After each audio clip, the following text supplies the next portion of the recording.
now I'm placed in BlueConch Technology right now, and let us start with giving you introduction about data science. So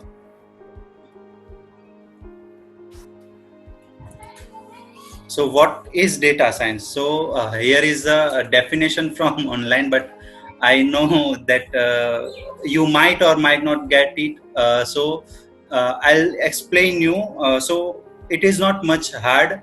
If you even break these two words, data and science, individually and understand both words perfectly, then you can understand what is the agenda of this field, what we do as a data scientist. So let's start with data. So I hope every one of you have learned about data, means what is data in schools, because in even 11th, 12th, and even 10th, we in computer subject we had this definition, that what is data and how the flow goes to data from to information from knowledge. So data is a fact. So whatever I'm speaking right now is also a data. Whatever you are seeing on your screen, that definition and everything, all, and not only that, but images on all the images on Instagram, Facebook, all the posts, all the Twitter posts, all of them is a data. And let's understand now what science is. Then I'll tell you what is the motto of us, what motto of being a data scientist. So science, if you just Google it online, then you'll find the simplest definition of science as an knowledge about or a study of a natural world based on facts through experiments and observations. So if you correlate, means if you just swap the words natural world to data, then it will be like a knowledge about and study or a study of data based on facts, which is based on facts through experiment. Here it's not an experiment, it's an experience, past data, and the all the we can say algorithms that we apply on it. So that experience and observation. So so what is the agenda of it? So the main goal for understanding the data is to use that knowledge, the information that we have learned, to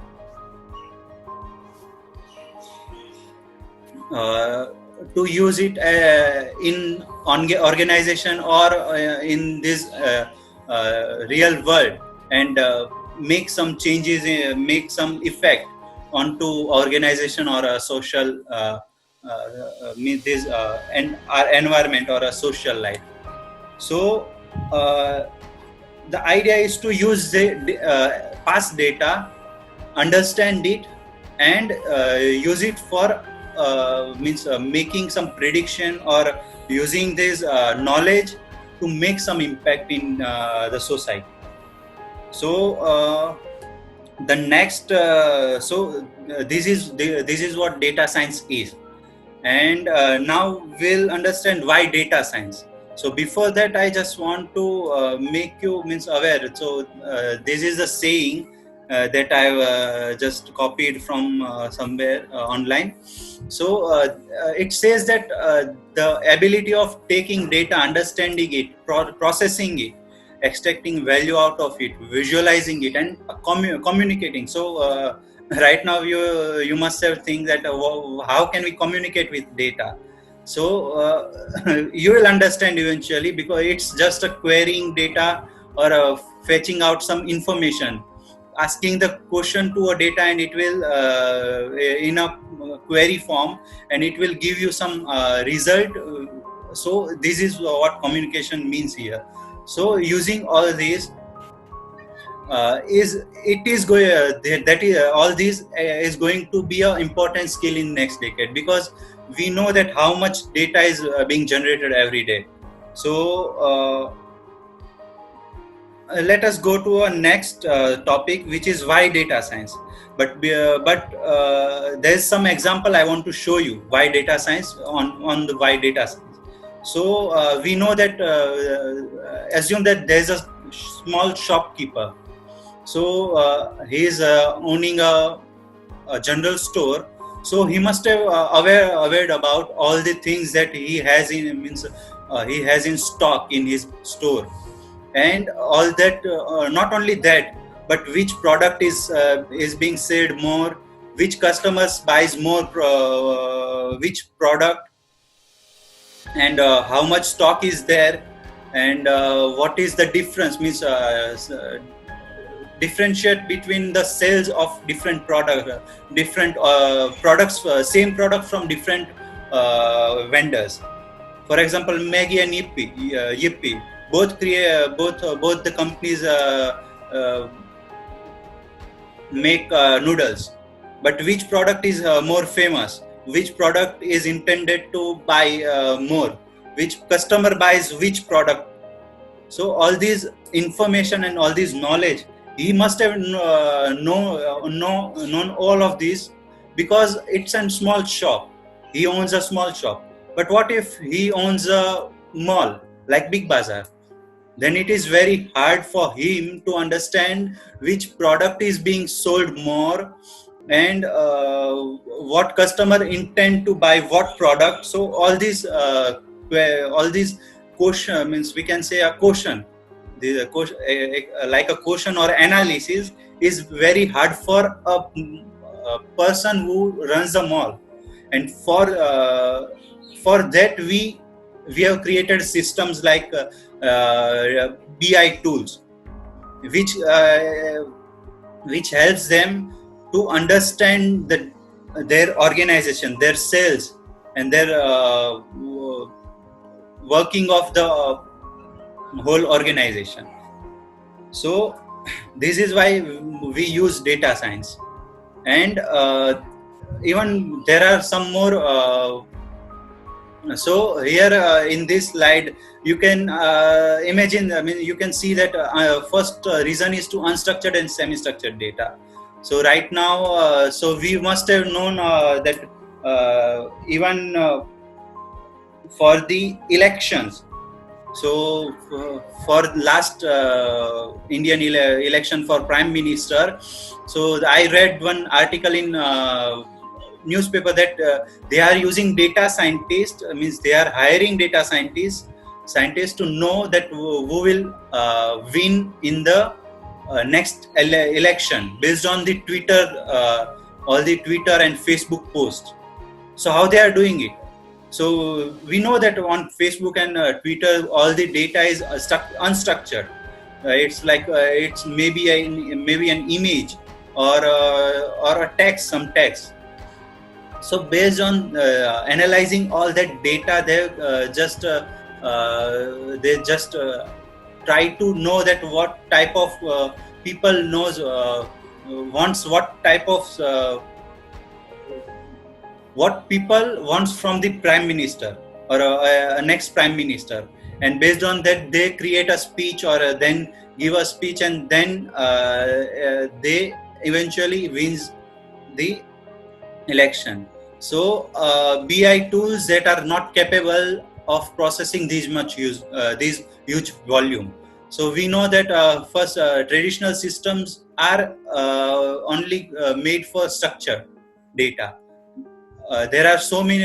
They were created. Means all these MySQL and Oracle. They've created BI tools also, but they are mostly for structured data. Now even they are also going changing their tools for and making it capable for unstructured and semi-structured. But in between there, some of the company came out and they became a main source of supply for these BI tools. So then comes next complex structure of the data in different data formats. So the data. If we take the same example of election, they must have got the data from Facebook, from like Instagram, from somewhere like Twitter, so and even LinkedIn. So these all are the different platforms. They have different data. They must have different for data formats for their posts and their organization. But getting the data from all of them and creating a system that works like that takes all that data and based on it formats the data and then makes it a single point where converts into a single format, which is hard. So this is why the data science came into picture. And so this was all for why data science. Now we'll talk about jobs and expertise, areas of expertise. These next two slide goes parallel, hand to hand. So there are mainly three types of jobs. If in actual, if you see a position, there may be more than one positions, but the type of jobs is divided into only these three. So data engineering, data engineers, data analysts, and data scientists. So what does data engineer do? So the job of data engineer is to prepare data and have expertise in building an infrastructure that integrates the data from different sources and various sources.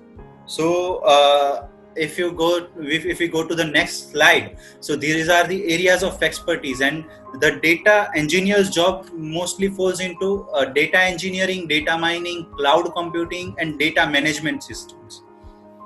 So and they mostly use the data. They should have expertise in data architecture, SQL, and other database solutions, ETL tools, Hadoop-based systems like HBase, Hive, MapReduce, HDFS. They must have knowledge of all these. Whereas data analyst, the job of data analyst is to analyze the data and understanding the organization and understanding the use case, or we can say a problem. Understanding the problems of organization, and based on the data come out with the solution.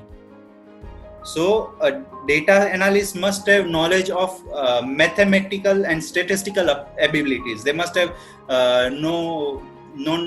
they must have good understanding of statistics and the economical part of the part of the education, means the expertise.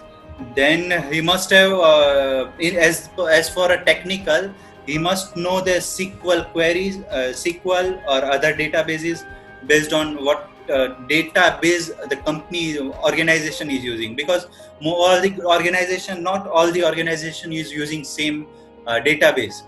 Some is using SQL, some is MongoDB, some uses Cassandra, and so some uses Oracle as a service. So the data, in all that, the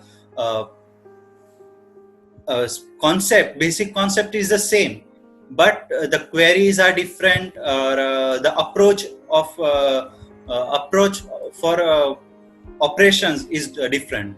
So they must have knowledge about that. Then Python language, then R, and BI tools like Tableau and Power BI. And the domain expert, as per domain expertise, he should have analytical skills, and he should know how to analyze the huge data, how to manage, how to work with huge amount of data, and some knowledge of machine learning. Not that he must know how it is working, but he should know that what are the machine learning models are there, algorithms are there, and all. So here, if you talk about expertise, area of expertise, business intelligence, data visualization, domain expertise, and data management. As per domain means, why domain expertise means, so I'm for example, I'm working in health organization, so I must have knowledge about all the health related problems, and the data which I saw, like in the data of the health organization, the features, not features, but we can say the parameters will be different than the company who is doing e-commerce. So I must have domain expertise in that area. So let us go with the big data technologies. I'm just giving. I'm just going to give overview of big data technologies and cloud computing, why it is being used. Because our main goal here is to understand machine learning and all the parts, all the things related to it. So big data technologies. So big data. Uh, if before understanding big data technology, you must understand what big data is. So the basic concept that defines the big data is three V's. So where was I didn't know exactly. Hello. Hello. You So were talking about area of expertise. okay, areas of expertise. So here areas of I must have told you about data engineer job, data analyst, and data scientist job. So in data engineer's job, it is preparing the data and building the infrastructure for integrating the data and from the different resources. The expertise falls into data engineering, data mining, cloud computing, and data management. Data analyst jobs is to find out the important patterns or the information and knowledge out of the data, and analyzing the data. So he must have worked with huge data. He must have expertise, means he must have worked with huge amount of data, and have statistical and mathematical abilities, and must have known about statistical inferences and all the statistical formulas. So for analyzing the data, and he should also be aware about BI tools like Tableau and Power BI. And the last is data scientist. He actually creates the model for the future prediction. So he must have so data scientist and data analyst is not much a difference between them. Data scientist job is to he understands all the algorithm from heart by heart. He knows everything, how it works and everything. Whereas data analyst just knows about that there is machine learning and these are the models. He doesn't know how it works perfectly, and it is okay. It is okay for them, but data scientists must know how it is work, how the calculation is being underneath the data algorithms. And he must have aware about Python, R, and he must have also the expert means some knowledge about databases, better understanding of models and analytical skills also. And he main part is he should know the data modification very well. So because there are different types of data is coming from the different sources, so he must have known to how to manage all this data. And the data expertise area of expertise is machine learning, deep learning, natural language processing, and somewhat in a domain expertise. If the he is the he works in a special in a particular domain. So in big data technologies, so I'm just going to give overview of it. So in big data technologies, so we should know about what big data is first of all. So in big data, to define big data, we first know about the rule of 3 V's. So here 3 V's are volume, velocity, and variety. So by volume, it means that the volume of data is so much huge, and as we know that even if we take an example, Instagram has 500 generates 500 TBs of data every day. 500 TBs of data every day, and 2.7 billion likes, and more than 300 million photos every day. So he must have so the system that they are using should very powerful, and the data scientists or the people who are working to manage all these data and using that data to find out the information and patterns out of it should have expertise.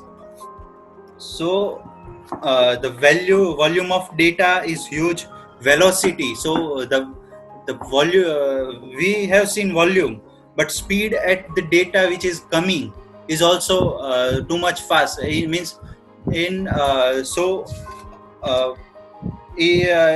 as I talk, that 500 TBs of data every day, and in every minute more than billion user will probably using that Instagram and posting the photographs.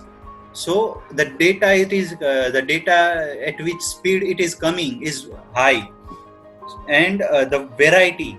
So variety of data, it means here it means by the varieties, the different types of data. We know that the Instagram, we upload photographs as well as captions, then if not photogram, then videos. So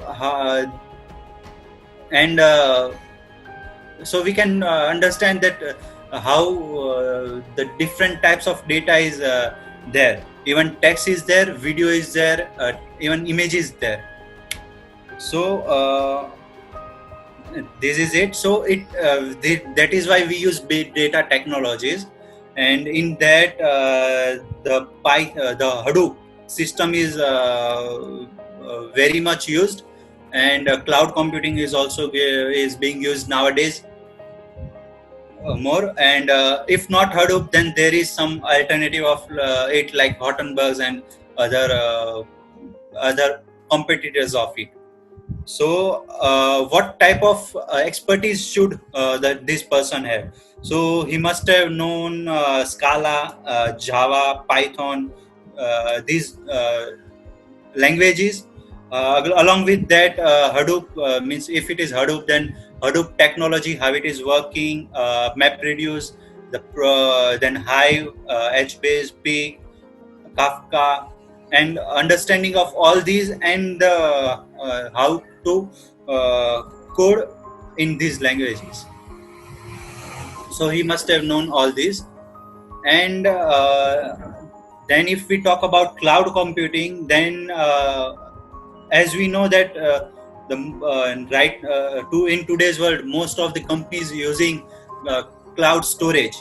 So all the data that we are using is on cloud, is on internet somewhere, and we are using that data. And not only that data, but as the data increases, the processing power that needs to process all that data is also increases. And for that, the creating an environment in premises is a bit costly, because it requires the servers, maintenance, the space.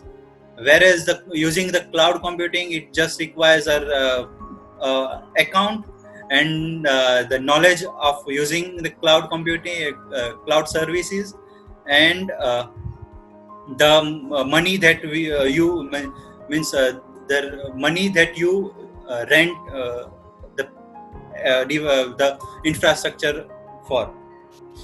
So in nowadays, most of the data scientists and most of the not data scientists but organization uses this cloud services, and even cloud services like Amazon Web Service, AWS, Azure, and Google is also right now giving the facilities of creating these machine learning models, training it on their on their in the services, so that it is very easy for a developer to use it directly.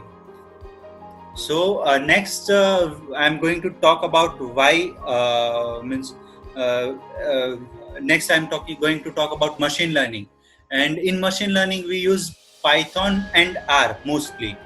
But before going further, I just want to tell you that why Python and R, because there are so many languages like C, C++, Java, and even C and C++ are faster than other languages.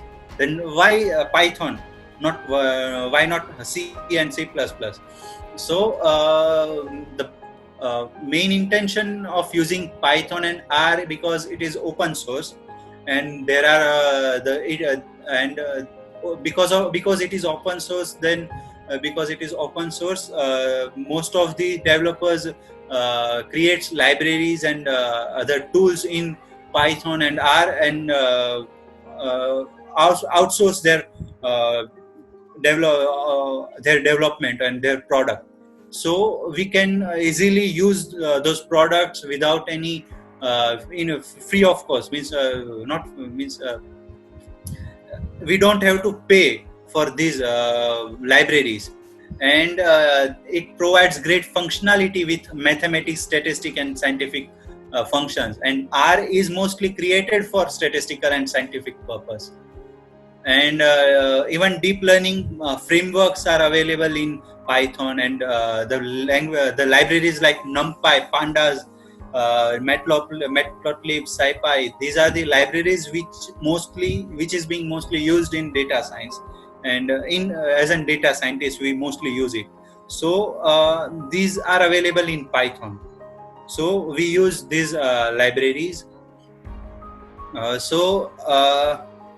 Now let's come to the machine learning.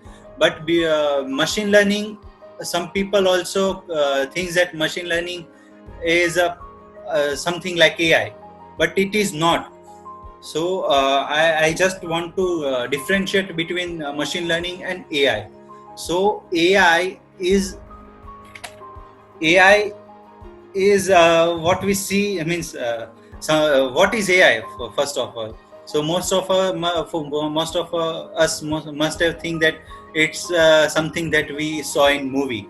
So whatever we see in these movies is AI, but it's not true as of now, because there is no system that can work as well as those systems that we see in movies.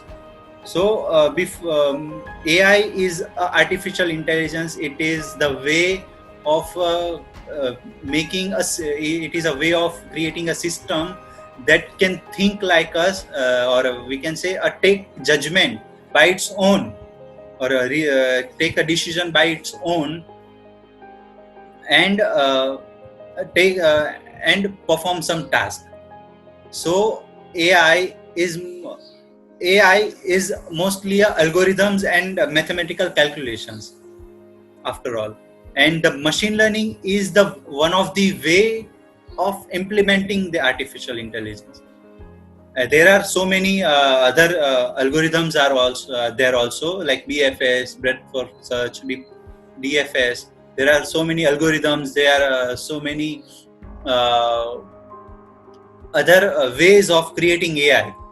But machine learning is one way that is being used mostly to create artificial intelligence, and the deep learning is a part of machine learning. So what is AI? So as I said that it is a way of designing or building of intelligent agent which can take decisions by itself, receives the percept is here is input from the environment. It takes input from the environment and takes action based on the based on the whatever input it has got. So, and the second, I have also put it two definitions because so that you understand it properly. So it is a branch of computer science that concern with automation and intelligence behavior. So what actually AI? It is combination of complex algorithm and mathematical functions, which and first AI was created, artificial intelligence bot created in 1966. The name was Aliza, and it was asking the question like psychotherapist. It is psychotherapist, and it was not much of it. It was working on just regular expression. That whatever the sentence is being spoken by a user, it takes it using regular expression. It figure out the main word from the sentence, and then based on that words, it used to ask some question. So it was a basic conversational AI which was first created in 1966, and there are two types of AIs, strong and weak. So as I told you that what we see in movie is strong AI, and whatever which is in existence right now is weak AI. So what is the difference? Weak AI is intended to for only a specific task. For example, a chess game AI, AI that plays chess game. So it only it has only expertise, means it can only play chess. It cannot play any other game. Or we can say a conversational AI like Alexa or OK Google. So they are only intended to give you the output based on whatever you say, and if the functionality is not added into its system, then it won't give you the answer. It will just say that we didn't understand your sentence, please ask again. So these are the examples of weak AI. And what is the capabilities of AI? So generalized learning.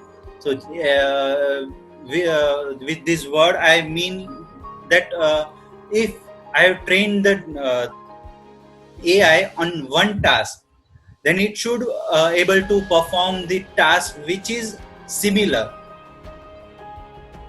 So if I have learned, I trained my AI in some environment, then it should work fine for the environment which is similar. And the reasoning, like for example, if there is two paths ahead of the agent, that there is a one rocky road and there is a plain road, then it should take the decision that on which path he should follow. And the problem solving, which is like mathematical problems or any other scientific problems. So this is what AI is, and to implement it, we use algorithms and mathematical functions. And the machine learning is the way that we can implement AI. So there is one saying also by this is a professor at Stanford University, and he is the artificial intelligence he is scientist and doing research in AI. And he said that she often said to says her students that don't to mislead with artificial intelligence, because it's nothing artificial about it. It's just algorithm and can mathematical equation, and which is created for by human to intend to behave like a human, and ultimately impact the human life and human society. So next is what machine learning is. So this is the layman definition that you'll find online. So machine learning is the science of getting computers to learn and act like human do, and improve their learnings over time and in autonomous fashion by feeding them data and information in the form of observation and real world interaction. So it's in simple words, it is a way of creating a system that learns from the data, and in future, if it has been given a similar kind of situation which is included in data, then it can automatically take the actions on it. It can give the output on it. So this is a scientific definition given by Tom Michel. So he wrote that a computer program is being said to learn from experience E. So if we go here, so even here it has written that by feeding them data and information and observation, which is past data experience, and with respect to some class of task T. But why we are feeding the data to perform some task? So with respect to some task, and the performance measure P, and with respect to task, but as the task is being complete, means as the program performs the task, we also calculate the measure means performance. And if the performance at the task T, if the performance at that task, for that task, as measured by P, improves with the experience. And so as the time goes, and as the repeats the same task again and again, and the performance of the machine, if it increases, then it is being called as machine learning. And here also it has been written same thing, feeding the past information and observation, and improves their learning over time in autonomous fashion, and getting computer to learn that task. So now we'll understand what comes in machine learning. So even machine learning is divided into three major category, which is unsupervised, supervised, and in reinforcement learning. So we will discuss this in next few slides also. What is the intention of all each and everyone, and even supervised is divided into regression and classification, and unsupervised is divided into clustering and dimension reductionality. So before moving forward, I would like to tell you the machine learning life cycle. What means how actually the system learns a particular task. So here we feed the raw input data, so which is the data that we have extracted from different sources.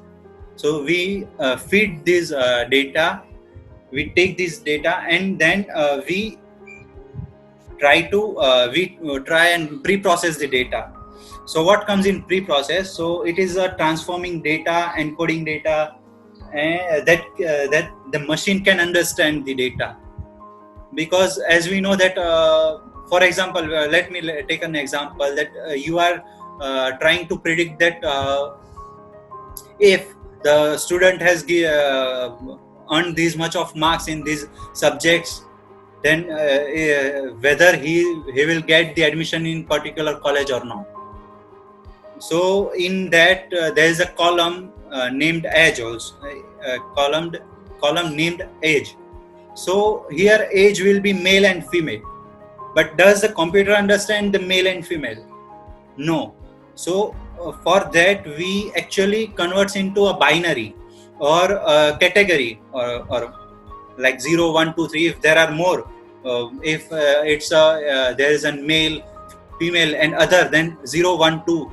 Or if it is male and female, then we'll just encode it and just write means we encode it to 0 and 1. For example, 0 as in male and 1 as in female. And after pre-processing the data, we apply some exploratory data analysis, where we actually analyze the data for understanding the data, for figuring out what data, what column in the data affects the output most.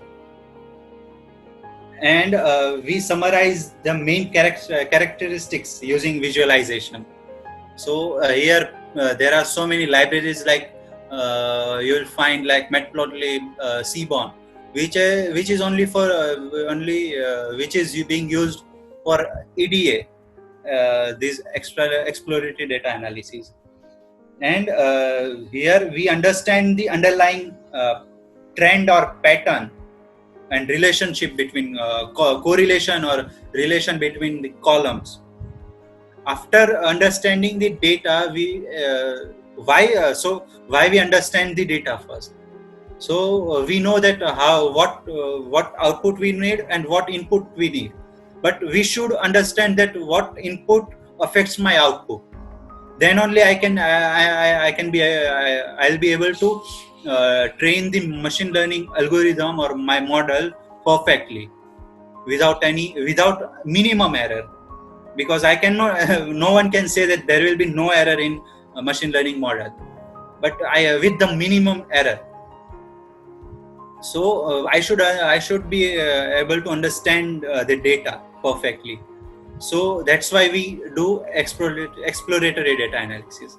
After that, we do feature engineering or feature extraction, where we actually because why we do that. So in examples, in some of the examples which you'll use for learning these algorithms, you will not find so many columns. But in real life, when you get the data, there are hundreds of columns are there, and which is affecting my output and which is not, we don't know. So for that, we actually do using this exploratory data analysis, and there are some mathematical ways also in machine learning which we use and find out the correlation between the data. And after finding the correlation, we actually see that what column affects the most and what column does not affect at all. And if it does not affecting my output, then I just remove that data, remove that column means. And if it is affecting very low, then I can using feature extraction, I can actually set the how much importance to the input I should give.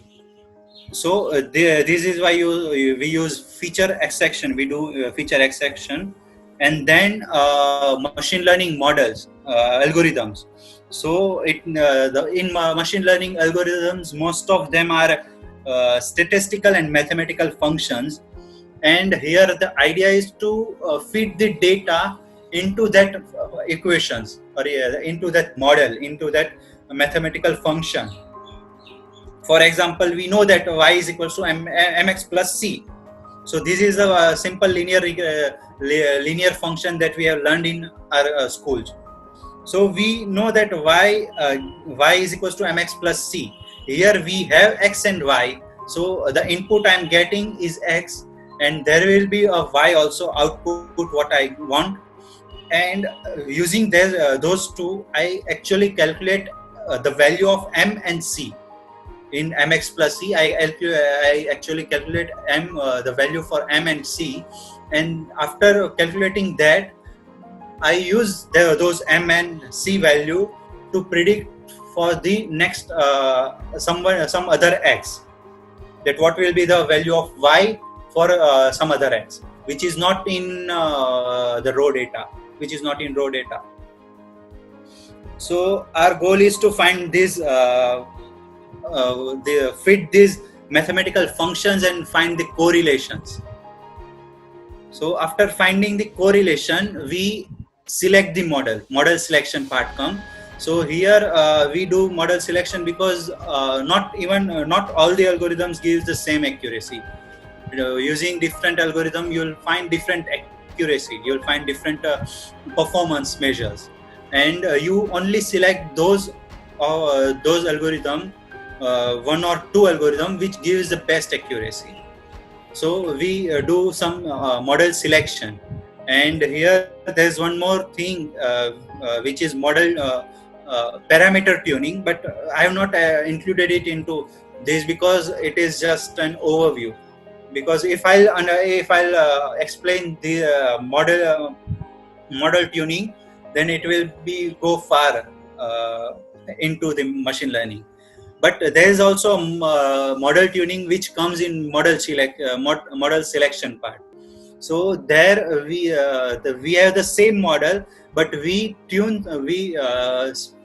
change some values into that model, and try to run it again and check that whether it is the prediction output result is improving or not, the accuracy is improving or not. And if it is improving, that then we obviously choose that model as an final. So now we'll come to supervised, unsupervised and reinforcement learning. So this machine learning life cycle is mostly same for all three, not all three, but two of them, first and second. And reinforcement learning is some other thing which I'll explain when we come to that.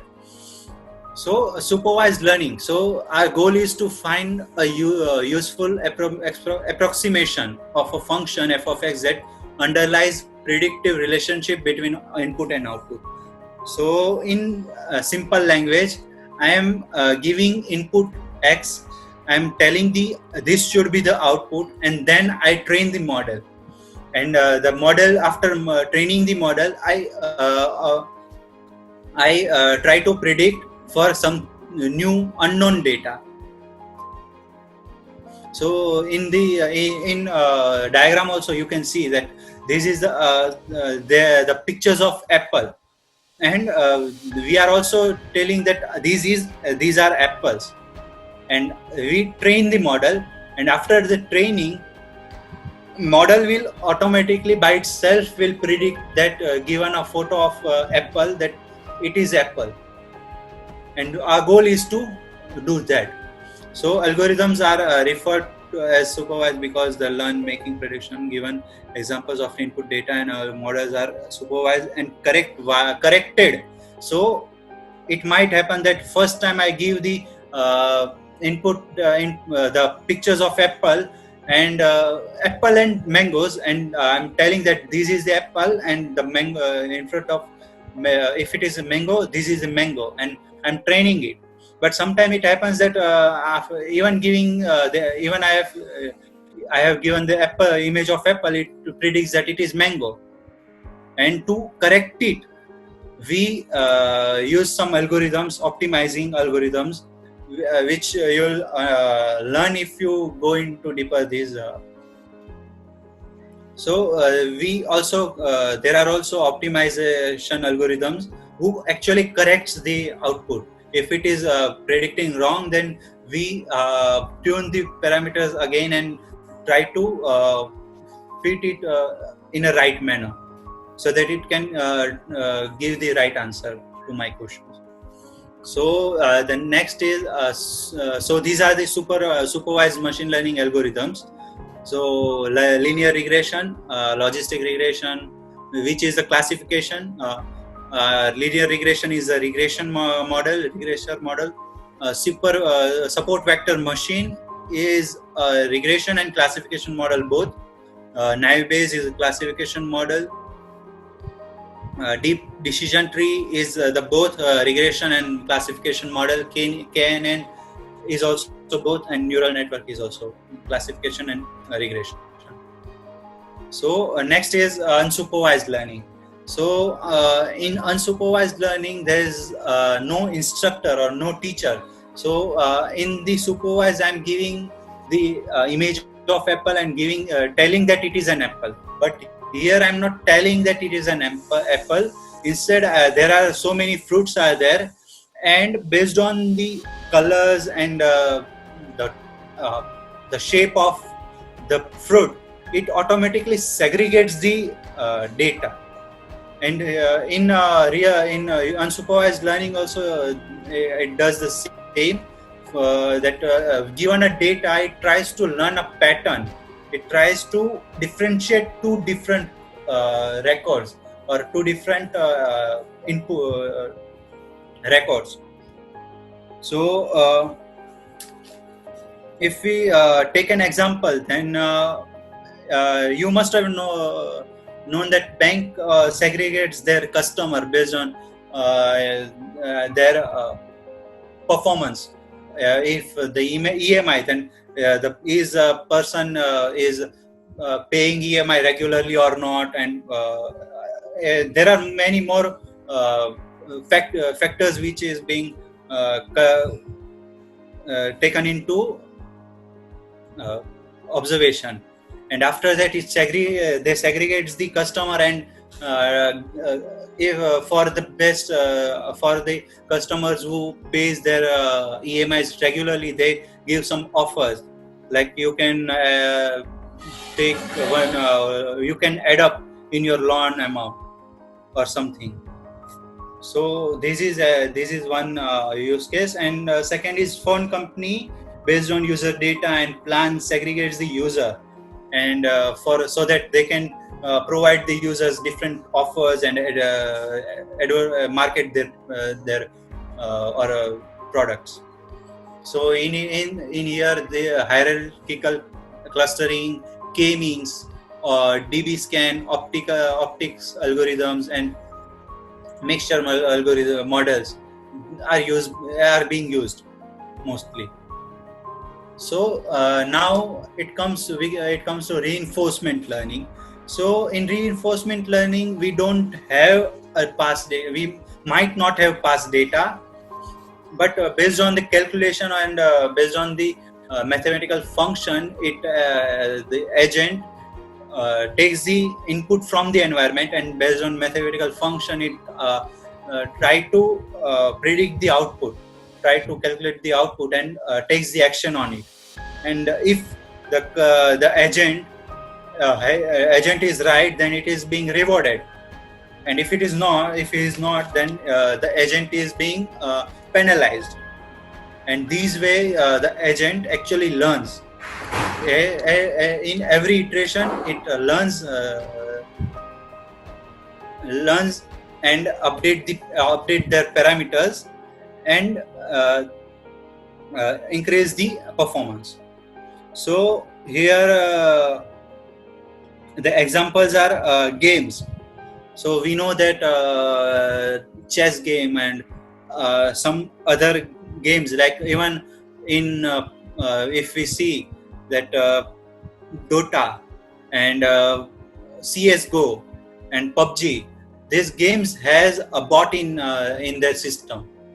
Means if sometimes they can find the user in PUBG, if there's an 100 user limit, but if they cannot find the 100 user, then they add the bots and the bots try use this reinforcement learning to learn how to play game. So these were three types of machine learning categories, and now we'll talk about applications of machine learning. So in application these are just some example, but most of the organization nowadays uses the machine learning and deep learning models. So but these are some famous, for example, healthcare. So we can train the model that on a symptoms, like given a symptoms and the disease name, that these are the symptom, this is the disease and these are the symptoms of that disease.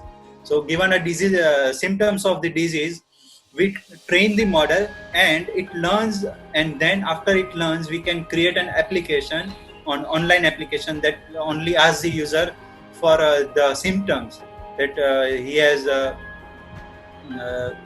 some swelling on his hand, or pain in his throat or something, and based on the symptoms it tries to find out that what disease the user might have. So and some solutions for that disease. So we can create those type of system, and not only these, but even doctors uses the laboratories uses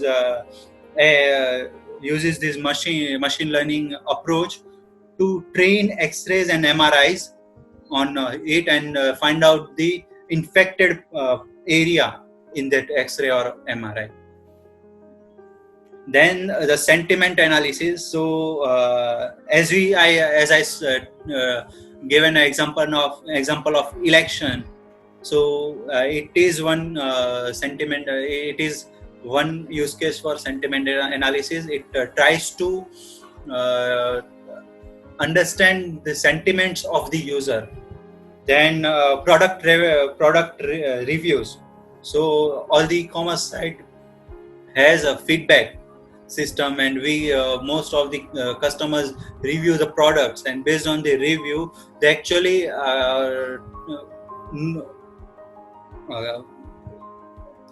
analyze that which product is being sold mostly and which product is famous, so that they can give more offers on it, and etc.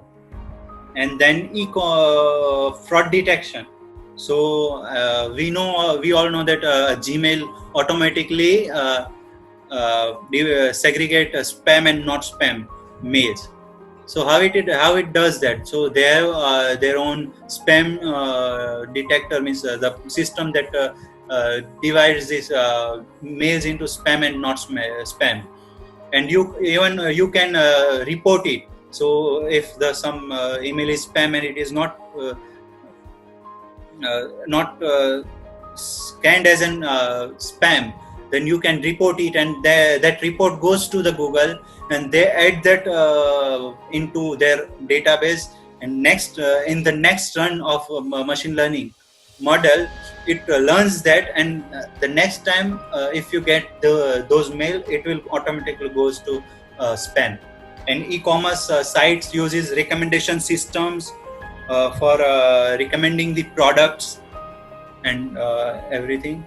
So these were the examples, but I want to show you one particular use case which is being used in real life. So it is an Uber. So all we know that whenever we book an Uber cab, then every time, even if it is a same place, the prices are different. So how they are calculating the price of how they are calculating the cost? So based on demand and number of cars available in that area, and what is the weather, it is raining outside or not. If it is raining, then the prices will go twice from the usual. So these are the, and in rush hour, even rush hours, like in morning time, the prices will be high, and in afternoon, or even in evening, the prices will be low. But even as the sun goes down, and the everyone as the sun goes down, the price will go again high. So all this calculation is being done by these machine learning models. So a demo. So here this is a demo, but I want to show you my own code. So let me share you my screen. So can you see my screen? Yes, Dhruvesh. Yeah. So it is just a simple linear regression. So these are the x which I have given, and here the function is 3x plus 5. So this is the function 3x plus 5. I'm given an x, I'm calculating y, but I'm adding some random error here. So if we know that not every data that we get is means the accurate. So for that we are just adding the some error. So I have just added error with 2. So it will add the error into that y when it calculates the y, and after that I've just plotted it. So it is 0 to 15, so it will not look much of a different because the error is very low. But I can increase it, but you can see some variation if you really look closely. So this is my x and y. I just called the function. So linear regression is the model, and these models, most of the models are available with some libraries. So sklearn, like sklearn, then there's a stat model library, and then TensorFlow, Keras. They have the pre-built functions. You just have to call the function, and it will create the model for you. So this is just a processing. I'm just means it is an array which is in row format, means which is in row format. I just have to convert it into columns. So means 3. So it's like 3 and 14 first column, second column 14, 48, just like that. So I just did it here, and then I created a model, and then fit the model, fitted it here, and after fitting the model, I just predicted the values for the given x, and I have predicted it, and I just plotted it. So here the dots are showing the actual points, and the line shows the predicted ones.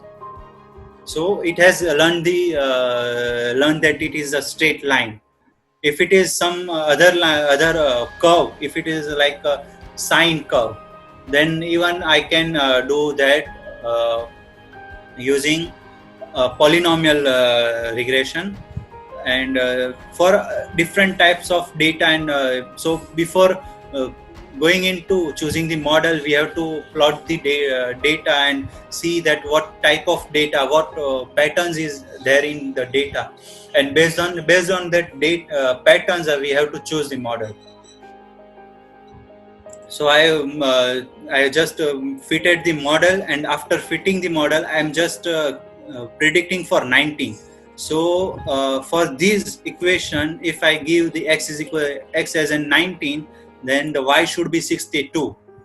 And here this is my model which has learned this equation, learned this function, and I'm predicting for 19, and it is giving me 62.57, which is nearly 19, which is nearly 62. So this dot 57 is there because of the error which I have added here. If I'll not add here the error here, then it will give me the exact 62 answer. But we know that in every system there is an error. So for that, I just added the error, and it is okay. Okay if the prediction goes up and down, but a little bit. But if it is giving the wrong accuracy, then it is wrong. Then you have to choose something else, or maybe tune the model.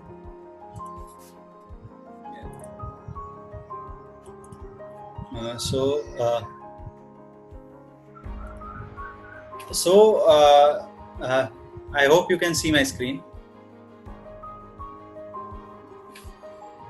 Yeah. So next we comes to the deep learning. So as I said, the deep learning is a part of machine learning, a subfield of machine learning, and here the idea is to create a structure like a brain. The structure of the network or a model, like as it is such as that it's act like a brain. And as if you search online, then you will got to know that in our brain 86 billion neurons are there, and every neuron is connected to each other, and every neuron is intended to do some specific task. So for example, if whatever I am seeing right now, all the visuals are being understood and processed by some particular part of the brain, and particular part of the particular amount of neurons. If I am hearing something, then the part of brain which process that audio is different than the one who process the eyes. So here is the idea is to create the network like which behaves like a brain, and for that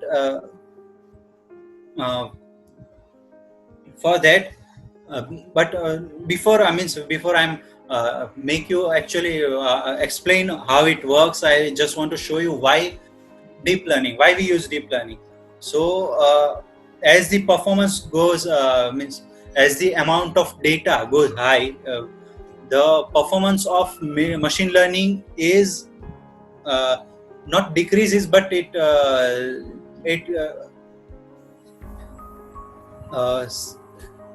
gets stuck somewhere. Means after some point the accuracy will not go higher, the performance will not increase. So at that time, to increase the accuracy and performance of the model, we use the deep learning.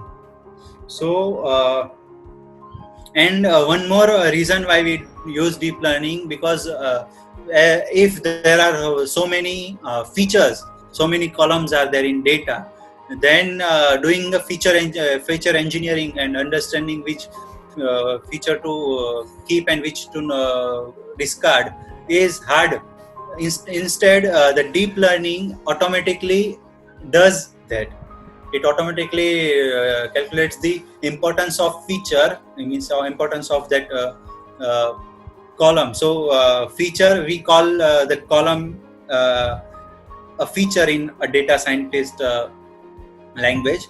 So it automatically learns that, and it is also being used mostly because nowadays most of the data is unstructured, and deep learning is very good, and it is very impressive. It gives a very impressive accuracy for unstructured data, for images and videos and audios and text, obviously text.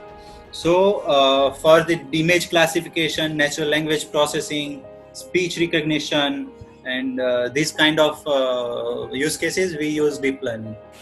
So what is neural network? Before that, just understand what is neuron. So neuron is something is one unit which calculates some output and applies some activation on it. So here activation is here wx plus b. So it is same like mx plus b. Here m is replaced with w and c is replaced with b, because here w is called as a weight and b is called as a bias, and the neuron calculates it and apply activation on it. So why activation? So as I said that we do not have any feature extraction thing as such in neural network. Why? Because it has the activation. So what does activation do is that there is a functions, predefined activation functions are there. There are many softmax, sigmoid.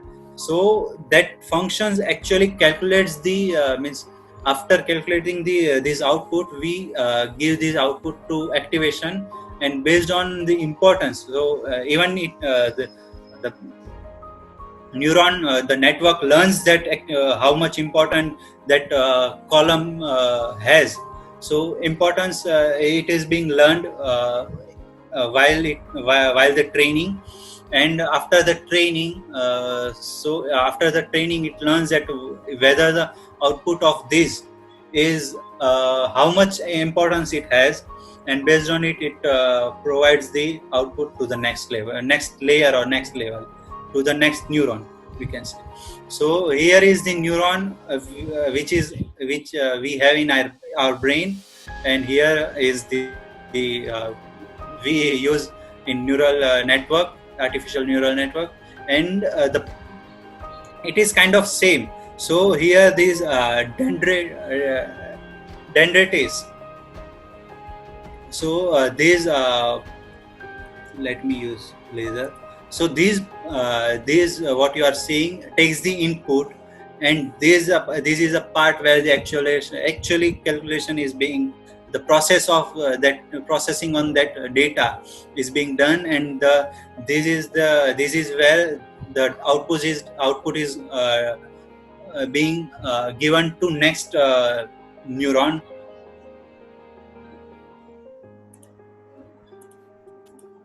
So more than one neuron combinedly creates a layer, and more than one layers combinedly creates a deep neural network.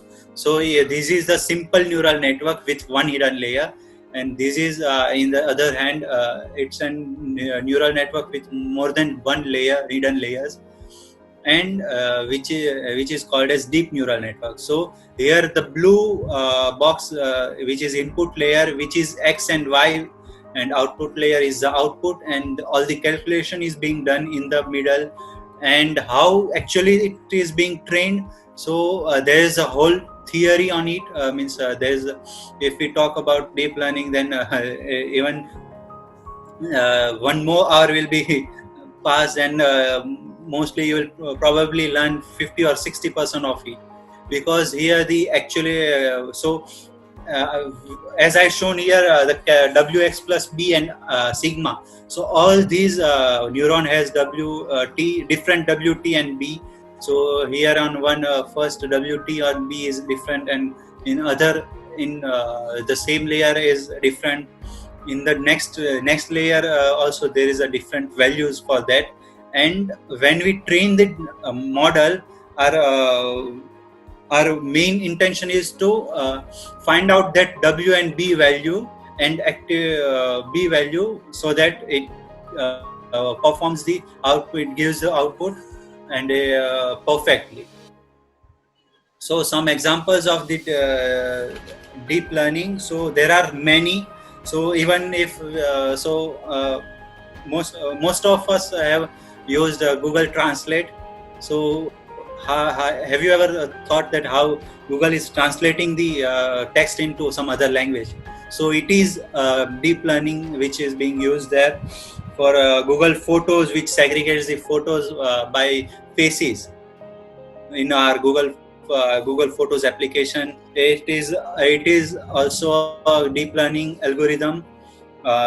In Google Translate, it uses the natural language processing (RNN), and in second, it uses CNN, convolutional network, and then Facebook automated tagging. So when you actually upload the photo on Facebook, it automatically tags the people from your friend. So it is also being done using deep learning. And then OpenAI. So there are also some of the examples here. So this is a site which is this person does not exist. So every photo which you see here is not a person. It is the image that is being generated by a computer with the deep learning and the generative adversarial network GAN model. And this project is built by NVIDIA. So each person here is not a real person. It is being created. This image is being created by a model, by a deep learning model. So one more, it is one OpenAI 5. This is a project so OpenAI is a company owned by Elon Musk, and this is a project where they've created a multiplayer agents for Dota games. And those agents are so accurate that it has even the most the best we can say best players of the world, of all over the world, best players of the all over the world also had the hard time playing against these agents. And you can read this OpenAI blog. Here they've mentioned how they've created, how many CPUs they've used, how they've created all these.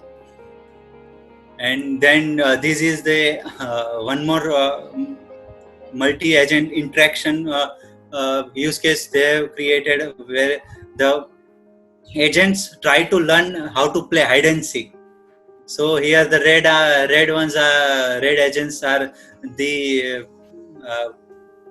finding the person, and blue are the one who is hiding. So it is actually with the every iteration it learns to how to beat the other team. And you can find so many use cases like this on OpenAI. And not only OpenAI, there are so many companies are there who is working on the same. And now the source and references. So this is the links for you to refer. Means you can refer if you want to learn and come to this field. Then these are the some of the links. So Khan Academy statistic probability. So this is for to learn, build your statistics knowledge. And then machine learning. Coursera. These courses are free, and these Udemy course I put it into optional because it is paid. But it is also good. But I don't recommend you to go through pay and learn from that, because there are other sites like Machine Learning Masteries, toward data science, analytics vidya. These are the sites where actual data science developers put their blogs and their work, so that you can refer their work and learn from there. The Kaggle is the huge platform from where you can find the data, and TensorFlow and Keras for deep learning. But don't go for it right directly into it. Before that, just complete with your basics. Do your understand the basics. These are the books. Few of the books. Hadoop Definitive Guide is for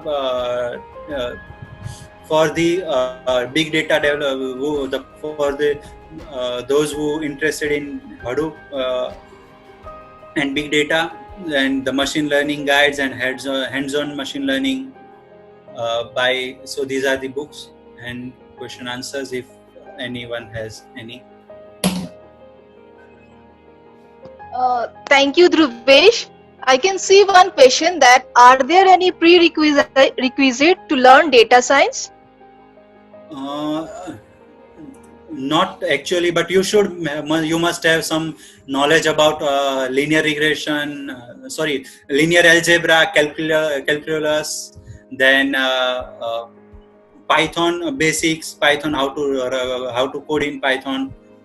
Not the expertise, but not that you should have expertise in that language, but you should know how to use these and those libraries that I showed in why Python and R. So there I have put some libraries name. So how to use those libraries, because we mostly use those only for in data science. Okay, thank you, Dhruvesh. Thank you for sharing your insights. And congratulations, from tomorrow you are going to join Blue Conch. Yes. So congratulations for that. And dear attendees, thank you for attending the webinar. And we hope that you found the webinar very informative and worthwhile. I can also see lots of alumni. I know that they are from the different time zone, but still they have managed to attend the webinar. Thank you so much.